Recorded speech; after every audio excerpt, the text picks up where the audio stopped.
Hey, everybody, welcome back to my neck of the woods. So, we are starting off February strong with a continuation of the Three Rivers Challenge, or better known as a pantry challenge, where you really only use your own ingredients from your cabinet, freezer, um, whatever sources you already have to make your meals instead of just automatically going to the grocery store. So for February, my rules changed just a tad, and I'm getting ready to go over that with you. So the first change is the amount that I'm budgeting for our produce, dairy, eggs, and some frozen veggies. And the reason for that is because I am starting February off with basically nothing. I have a few eggs left from my free carton that I had a coupon for. I had no dairy left as far as cheese, sour cream, cream cheese, so I am going to give myself $40 to buy those ingredients as I need them. And then the second major change is we have two birthdays in our house in February. Some years we let the birthday boy pick a new restaurant that they want to try. Some years I let them tell me what kind of meal they would like, and then I make a full, almost like a Sunday supper spread for them of that meal.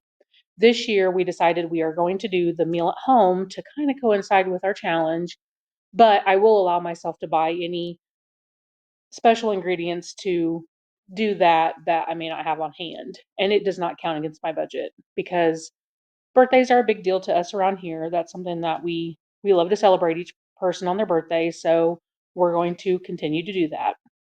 And the third slightly different change. I use Fetch Rewards and I needed to cash in some points. So I do have $30 in um, Cracker Barrel gift certificates that we are going to use. Hubby and I are going to use that to go on a date night this month. So there will be one dinner where we are going out to eat, but I am using free gift cards that I received just by using Fetch Rewards through the year.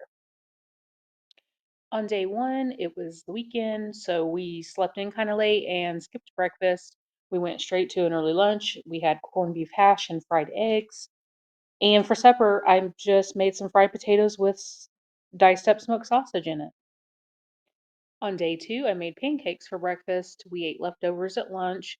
And I made a vegetable beef noodle soup out of my home canned beef stew starter, the starter that just has carrots, potatoes, and some stew meat. I added a few more veggies, some stock, and some egg. On day three, we did smoothies or protein shakes. For breakfast, lunch was peanut butter sandwiches.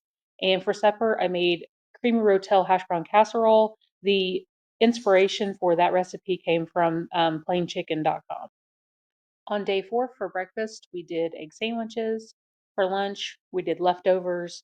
And for supper, we did tomato soup and grilled cheese sandwiches. On day five, we did smoothies or protein shakes again for breakfast. We had leftovers for lunch. And supper, I made a nacho potato casserole, using up some of them potatoes because I'm determined to use them all. On day six of the February pantry challenge, we had egg sandwiches for breakfast. We did leftovers for lunch. And for supper, we reheated that vegetable beef noodle soup and had that. On day seven, we had corned beef hash and fried eggs for breakfast, peanut butter and jelly sandwiches or protein shakes for lunch.